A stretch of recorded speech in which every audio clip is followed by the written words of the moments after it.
For this week's showcase, it's time for my favorite demos from Cerebral Puzzle Showcase.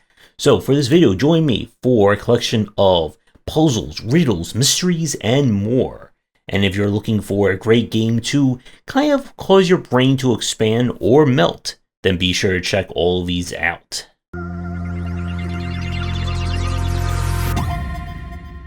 We are starting things with Slider. This is an action kind of puzzle game where you live in a world that apparently can be completely manipulated via pushing tablets on a mysterious device. When your cat unknowingly, or maybe the cat's in on it, decides to mess with it, the entire world gets shuffled around. And you must now explore and quite literally pick up the pieces that you need to put things back together. So our structure here is that you're going to explore the various tiles. Each tile is set and will have characters, clues, and other things you're going to be trying to do. Every time you solve a puzzle or complete a task, you'll unlock a new tablet piece, which you will be allowed to then, using your device, move around the world as you see fit. Certain pieces will connect to each other for puzzles or as just general moving around, as not every kind of side of a tile will allow you to move in between them. Advanced puzzles will involve you moving tiles around so they'll connect in a specific way to get a clue or to unlock the next part of a puzzle. As the game goes on, the world gets bigger, more tiles are introduced, and you're going to do your best to fit it all together. Now, moving things around can be a little bit tricky. I found that sometimes it kind of stopped responding to my mouse cursor, but that is more of a nitpick than anything else. My only real complaint is that it's very easy to miss when a new update or a new clue shows up on a previously used tile. And just by looking away for 1 second, I missed something. I wasn't quite sure where I was trying to go or what was the next part of the chain. This one has a lot going for it. I enjoy the kind of different take on the sliding tile puzzle, and I'm very curious to see where this game will go in terms of more advanced puzzles or more trickier tales with it. So if you enjoy sliding things around and looking for a game that's going to let you do that at a, well, kind of global level, then you should be checking this one out. We now go to a puzzle game that is quite literally about slamming your head against the wall until you solve it, and that is Woten DX.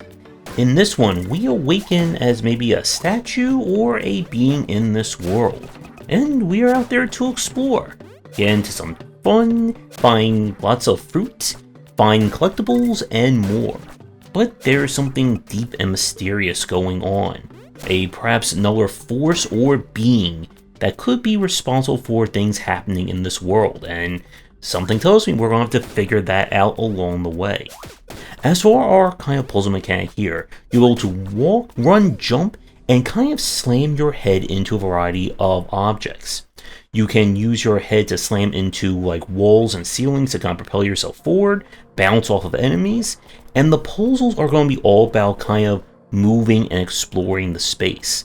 Things get very trippy in some spots, and I'm not quite sure in the long run like how hard the main game is going to get. I like the art style, and the game definitely has a lot in terms of collectibles and hidden things to go for.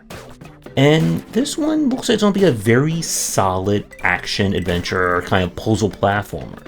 So if you enjoy your puzzles with a bit more action to them, then this is definitely a recommendation for you. We get to our first brain melter of the video with ParaPerspective.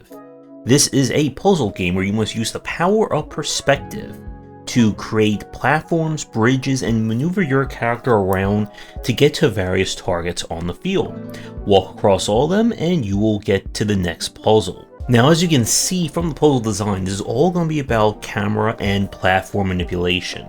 I did have some trouble with kind of like the general movement, as you have to click on your character and you hold the button down, they'll just walk in that direction. But it can be a little bit tricky, at least from my time in the demo, to get the kind of block to where it needs to be or how it's going to connect and snap. This one is definitely going to be on the more challenging side. If you're not a fan of perspective-based puzzles, this is not going to be the game for you. but the style is certainly there. It's almost like MC Escher approach to it. So if you like your puzzles with a bit of perspective to go with it, then definitely check out this perplexing game. And now we go to Push the Cat with WASDA. As the title implies, you're going to be pushing a cat using WASDA. Our puzzle design here is that every level has you using different letters in order to push the cat. And the direction the letters will move will correspond to their place on your keyboard. A will go to the left, D to the right, and so on. Your job is to get the cat to the flag and move on to the next level. Now this one does open things up to having different ways of getting through them based on how you manipulate the letters, and this is definitely a puzzle game where you're going to have to be thinking or pushing one step ahead at all times. I'm sure the story is going to give us a very deeply philosophical reason why we are pushing this cat towards the goal. This is going to be one of those puzzle games that you will either immediately get what the challenge is and how to solve it, or you are going to be racking your head over cat pushing for some time. I like the kind of aesthetic of this one, and this is going to be one that I think is going to have some very challenging aspects to it. I wonder if they'll throw any more letters in to mess with you in the finished game. But if you're a cat lover and a WASDA lover, then you should definitely give this one a check. It's time for less pushing and more blinking with Spectacle. In this one, you play a recently hatched lizard who has been sent to complete a trial to try and prove that they are the right stuff to possibly save, I believe, their dimension from some strange force. And this society uses all its puzzles based on blinking and different glasses as well. So the puzzle design here is going to be that you can close your left or right eye or blink at the same time, and this will manipulate and do things in the world. You'll get access to different spectacles that will give you different properties, such as being able to see hidden things, being able to actually shoot your vision out to somewhere else, and the puzzles will only get trippier and trippier from there. Now this is definitely more on a puzzle side. I didn't seem like you're going to be needing to do too much in terms of reflex or super fast-paced controls to play this one, and I like the kind of charming aesthetic of it. Now as for difficulty, that's going to be a little bit hard to tell from the demo. The puzzle logic here is definitely original. You're probably not going to see any other game like this in the rest of the showcase. But I was enjoying this one, and like some of our other ones and some that will be coming up, I do want to see kind of where the puzzle logic is going to evolve, and how tricky, weird, or brain melty it will get in the finished game. So, if you enjoy puzzles that you're going to be using your peepers for, then you should give this one a look. We now go to Lucky Me. In this one, not quite sure what our story is, but apparently people want to kill you.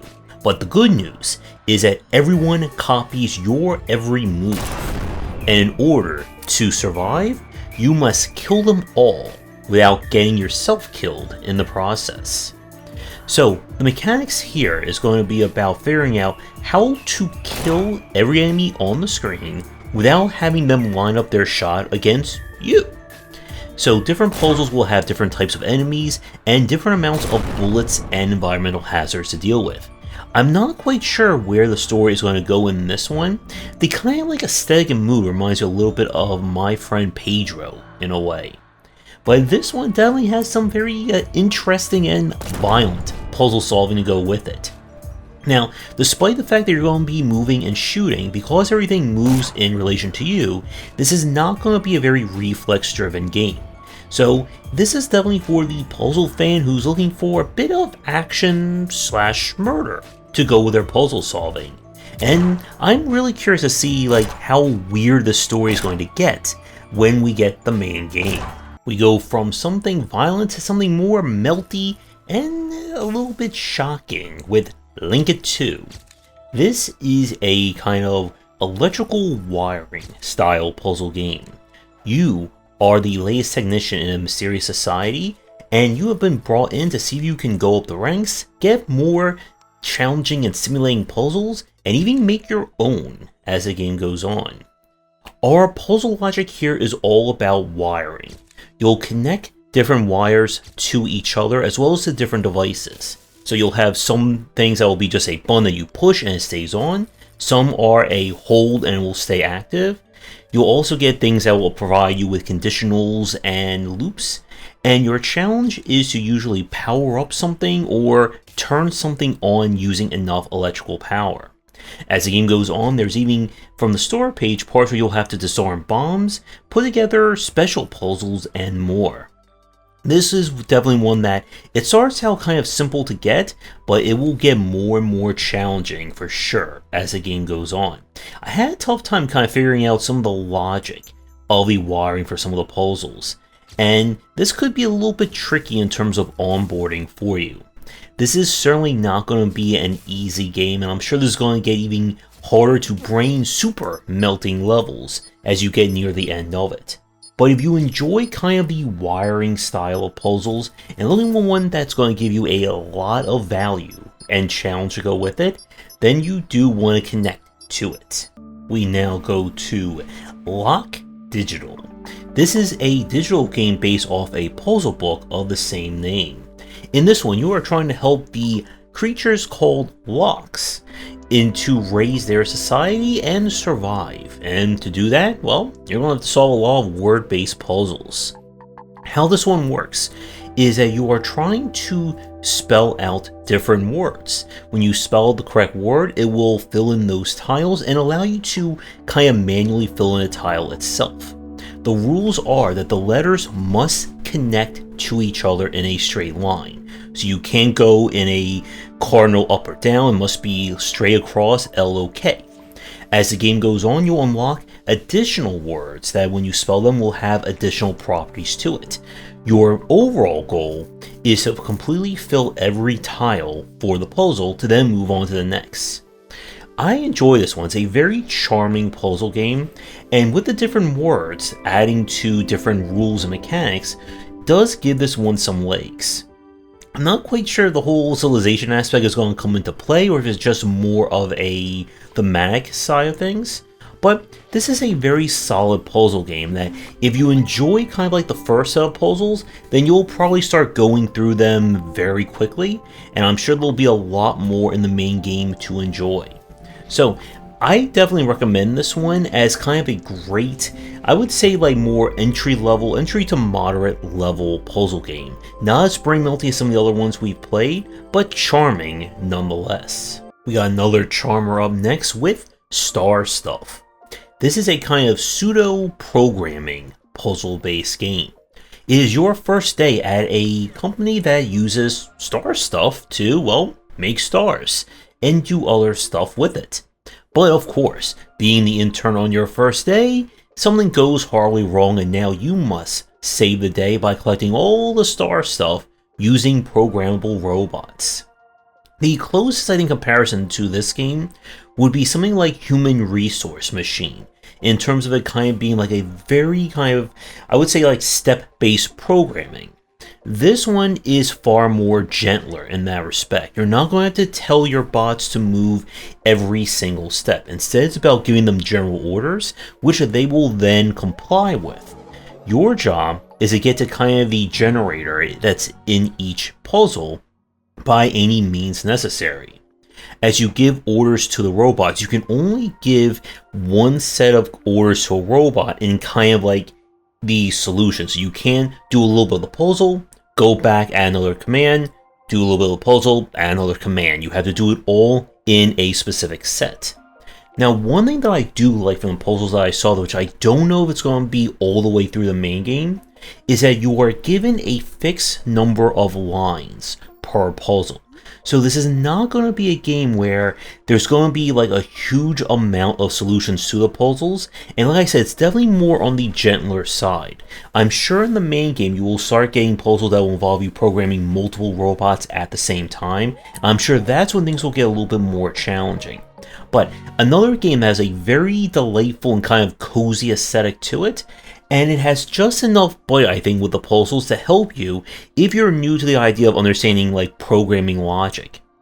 If you're like an expert programmer or you've played the likes of Zachtronics games, this one may be a little bit too simple for you, but I'm still curious to see where these puzzles will go in terms of teaching or leading the player to understanding programming logic. And if you're looking for kind of a really entry-level take on this, or maybe like a child or a teenager, or just for yourself to enjoy, then definitely check this one out. We now go to Cipher Zero.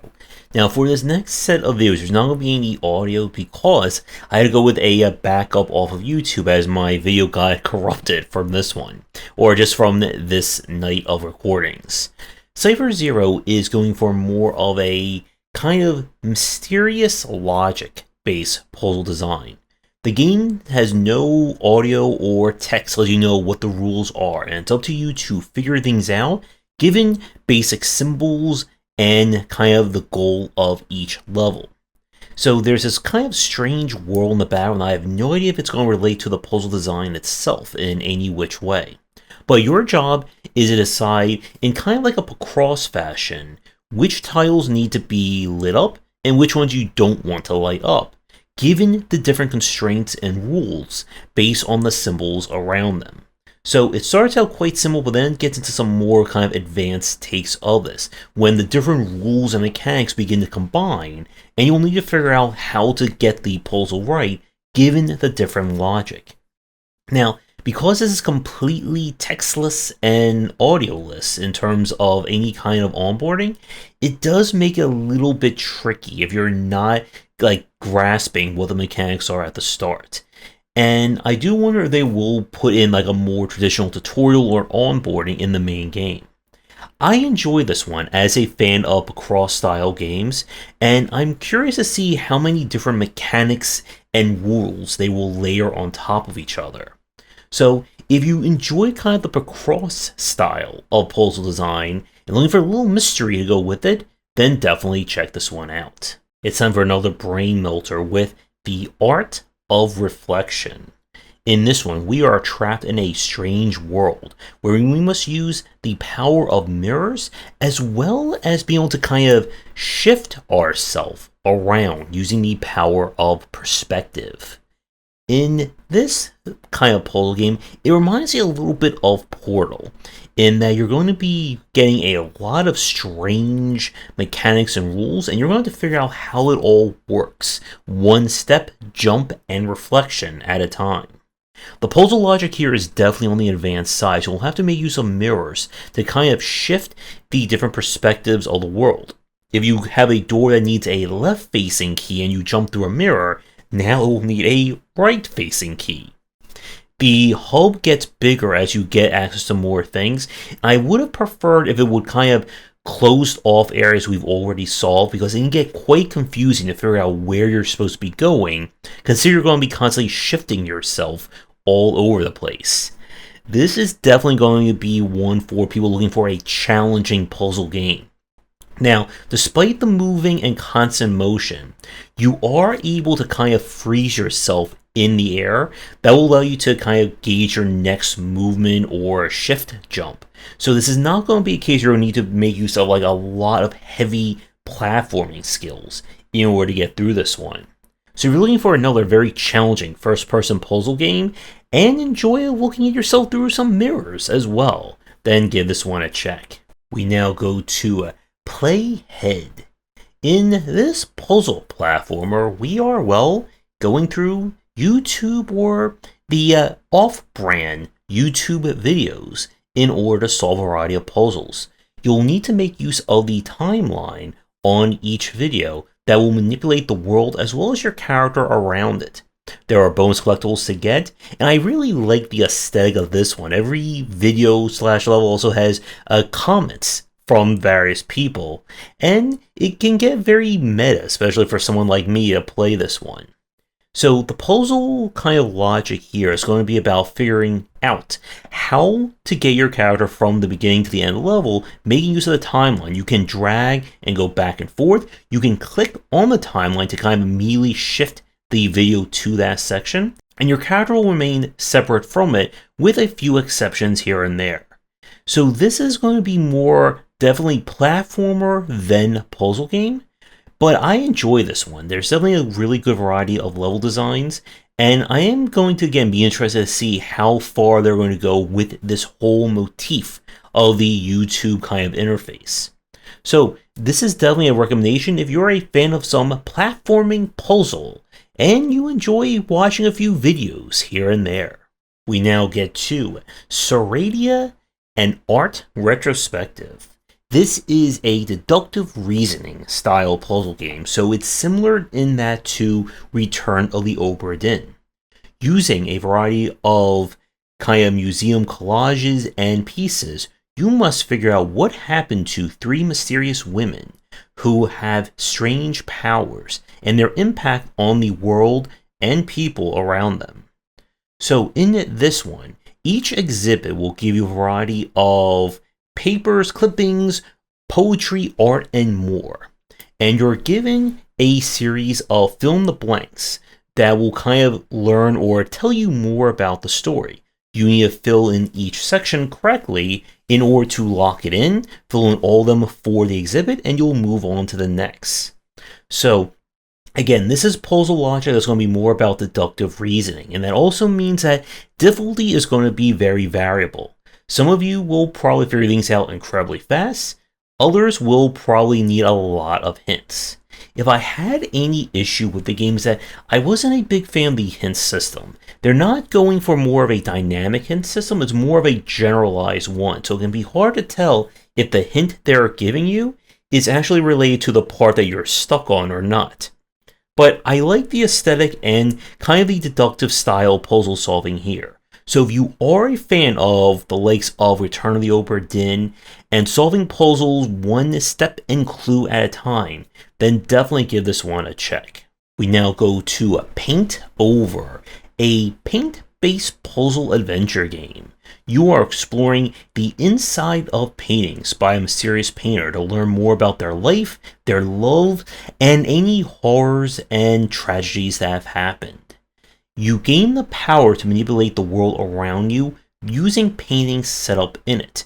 As you play through the game, you'll unlock different symbols, and when you draw them on the different canvases, you'll be able to manipulate things, such as sending out electrical power, raising or lowering things, and based on where you draw them on the easel, will affect kind of their position in the world itself. The progression and pacing reminds you a lot of the Talos principle, as you'll enter different worlds, and you're trying to get through each one to set a puzzle to collect pigments, which are your kind of progression MacGuffin. As the game goes on, more symbols are introduced, which means more world manipulation to go with them. I wasn't a fan of kind of drawing these symbols, as it did feel a little bit awkward at times, and you are going to have to repeat it quite a bit, especially if you get stuck at puzzles here and there. The logic here, again, is its own original take, which means that difficulty is going to be definitely in the eye of the beholder. And you're going to have access to the different worlds, and as the game goes on, I'm curious to see where they're going to go with the different symbols, and especially the different styles of each world. So this one comes with a recommendation if you enjoy the likes of kind of like the Talos principle kind of setup and framing for the puzzles and world design, and if you're an art lover, then that's just a plus for this one. We now go to Rebots. This is a kind of puzzle logistics style game. It is your job to program various bots in order to collect the resources that you need to build various homes for a collection of strange aliens out in the universe. So the challenge of this one is definitely the kind of like programming logic of the bots. You're going to set up various overseers who will kind of instruct any bots that are attached to it. You need to connect kind of the overseers to where you want them to go with the various materials, and then connect where that connection goes back to the overseer to create a loop. It is admittedly very clunky to kind of play this one, as you'll kind of have to keep switching between different tools. Nothing is really set up as context sensitive, like you have to do everything manually one step at a time. As you play through, you'll collect additional resources and be able to complete more tasks, which will then unlock more materials, more kinds of bots, and more things that you'll need to make use of. There is certainly promise in this one. They can kind of make the basic ordering and commanding a little more intuitive and probably make things a little bit more context sensitive, so you're not kind of having to deal with kind of the logic of setting up these chains. There could be something fun here for the logistics puzzle fans in the audience. We now go to Poke All Toads. And the title kind of gives away what you're going to be doing in this one. You play as a fairy who really likes to poke toads. That's it. If you're expecting some kind of deep, dark story and undertones of this one, you're not going to find that here. I love the kind of animation and aesthetic of this one. It's super charming. It reminds you a little bit of like the older Rayman games. But our challenge here is that on each level you must, again, poke all the toads. Different toads will have different reactions based on you poking them. You need to then take your blue fairy back to the goal and activate it in order to beat the level. As the game goes on, you'll be introduced to different other fairies who will have various properties and ways of manipulating the world or their friends around them. In terms of difficulty, this one is, I think, going to be more on the easier side. While there is some kind of real-time controls for putting characters in specific positions in the right moment, you can stop time in order to swap characters, or just play things real-time if you're looking for that little extra speed and challenge. I really like this one, and I'm again kind of curious to see how far they'll go in terms of adding more mechanics, rules, fairies, and frogs to poke. So if you're looking for a very charming puzzle game to play, and you enjoy frogs as well, then you should give this one a poke. We now turn to Shards Between Us. This is a more emotional driven puzzle game. We play as two sisters at the funeral of their mother. As their family home is collapsing around them, they must learn to reconcile their differences and grow their relationship back together. Each sister has kind of different plants that they can put in the ground that will allow them to manipulate the world or let them move around in it. Your job is to get to the various shards hidden in each level and take them to the exit door to then move on to the next. The movement in this one is a little bit janky, as the game doesn't really do, I think, a good job in terms of pathfinding. It's better to kind of move like a few steps at a time than try to set long distance movement up. Now, while it does look real time, this is a kind of turn-based puzzle game. Every time you take a step forward, the world will advance one step. But with that said, I'm surprised that the demo didn't have a undo action command, as you'll have to get to some puzzles where the difference between solving and failing will come down to just basically having that one step in the right tile or one step off. I hope they do include an undo feature in the main game. As for difficulty, it is kind of hard to tell from the demo. The store page does say that you'll be able to have access to the older sister as well, who will come with her own plants and puzzle logic to deal with. I like the aesthetic of this one, and the story is definitely going to be more on the heartfelt emotional side. So if you enjoy plants, puzzles, and family drama, then you should give this one a check. We now go to Pup Champs. We trade in plants for football or soccer, depending upon where you are in the world. Various puppies are, well, trying to play soccer, and it's your job to help them get the ball in the net. In this one, each level will have you controlling one or multiple puppies. Each puppy will have a different amount of movement as well as a ways of kicking or moving the ball. Some of them will just launch it straight ahead, some will lob it. And each puzzle only has one solution to it. Your job is to get the ball to the net, and it has to go in there so you can't launch it over.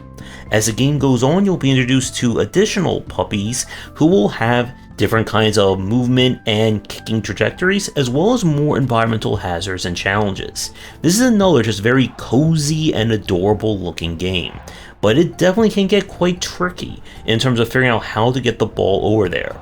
You see, the ball or your puppies will only be able to aim in the direction that they move into, but if you pass the ball to them, they'll face that direction automatically, and you'll need to figure out how to manipulate everything around you in order to solve these puzzles. So if you're a soccer fan looking for an adorable puzzle game, then you should definitely give this one a try. We now go to something a lot more mysterious and challenging with Control 7. In this one, we are trapped in a mysterious bunker with a strange device that is powered by solving Tetramino-based puzzles. The game kind of has like this idle feel to it as well, as you'll get access to a variety of minigame style puzzles. As you do them and get further along, you'll generate power. The power itself, when it hits certain thresholds, will unlock more features, lore, and puzzles in the world. The puzzles themselves are randomly generated, but as you play further, they'll get harder and harder along the way. As someone who is absolutely horrible at anything Tetris and Tetramino based, this is definitely not the puzzle game for me, but I like the aesthetics and kind of the mood they're going for. So if you enjoy a Tetris style game looking for a very different use of those pieces, then give this one a try. We now get to one that's going to break a lot of brains, and that is Observe. This is a puzzle light based game. Your challenge is to use your headlight in order to light up different orbs, open up the door, and move to the next room. But you see, here's the twist. As the puzzle evolves, you'll need to redo earlier parts of the puzzle to set up other doors for your various echoes and memories. So you have to solve a puzzle using you, and you at various stages of time. And yes, this gets convoluted and messy fast, as you'll need to replay different sections and use the timer that you can't see because my graphic is blocking at the top to try and get things synchronized, because you need characters to be interacting at different points so that they can help someone else out and get back to their door, because the only time that it records the kind of solution is if you solve that specific section of the room. As the game goes on, the rooms get even more advanced, the puzzles get even more confusing, and this is definitely not going to be a game for novice puzzle fans. There's definitely charm and challenge in this one. If you're looking for a very different and very hard take on puzzle design, then give this one a check, but don't come crying to me if your brain starts overheating from this one. We come to another strange puzzle game, not as brain melting as the last one, with The Waking Knot. You are trapped in a strange world, and you must use turn-based kind of tactical play in order to clean up all the enemies on the field. This is again one of those puzzle games where a lot of it is just about trying to figure out just what the heck is the logic of it. Now there is kind of some roguelike elements, as you'll go on various runs where you must deal with the enemies while keeping your kind of troops alive. Each character can move around and interact with the world in different ways. The general idea from what I played of this is that you need to kind of shoot these robot looking things to create a feather patch to then move the enemies into them to finish them off. I'm sure it makes perfect sense in the main game. This is definitely one that is going to be on the stranger side. It can be a little bit clunky to play, especially on top of the onboarding being a little confusing at first. This is going to be one of those games that you're either going to be all in or all out very fast. I would give this one a check if you're looking for a puzzle game with a whole lot of odd to go with it. We now go to The Diary. This is a kind of puzzle, kind of casual adventure game. It's all told through the interface of reading a diary. Boyfriend and girlfriend are kind of exploring their relationship through the diary, and you'll learn about them and their likes and dislikes through it. But by the end of it, there's some strange mystery going on, and she may be in danger, and you must use the knowledge information you get from your diary in order to save her. This one definitely goes in a very strange set of directions. I like the kind of diegetic interface of the diary, with each kind of set of pages giving you its own little mini puzzle. Now, this one does feel a little bit more like of a set of mini games rather than like a full-blown puzzle title. And there are no multiple solutions to this one. Everyone is laid out quite linearly. This is definitely a game that's more, I would say, narrative-driven than puzzle-driven. And like some of the other ones we've shown off in this video, you're either going to be all in or all out very fast. But definitely a very interesting take on kind of a story or visual novel style design. And if you're looking for a very interesting story with some slight interactions here and there, then I would at least give this one a check and see if it works for you. We now go to the Operator. This is a kind of investigation style adventure game. You work for the FDI, very different, organization.